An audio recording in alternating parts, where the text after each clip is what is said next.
করছো? অন্ধ অসুখ মেয়েটাকে মারছো কেন? না মারবো না, তখনই বলেছিলাম এসব অন্ধ পকেট টকেট দিয়ে ঘরের কাজ চলে না। তা না উনি দরজা উঠলে গেলেন। তাই বলে তুমি চুপ করো। ঘর জামে আবার মাতব্বরি মারতে এসেছে। আমার ভাই বিদেশ থেকে কত দাম দিয়ে সেফটি পাঠিয়েছে, আর তুই কি সেটা ভেঙে ফেলেছিস? আমি তোকে আসতে রাখবো না। আমাকে বের করে দেবেন আম্মা। আমার ছোট ছোট ভাই বোন দুটি না খেয়ে মারা যাবে।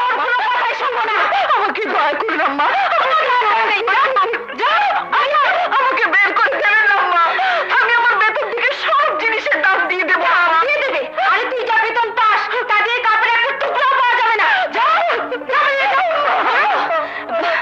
ও বেচারি অন্ধ, মেয়েটিকে না বের করলে নয়। বেশি দরদ দেখালে এই বেটির সঙ্গে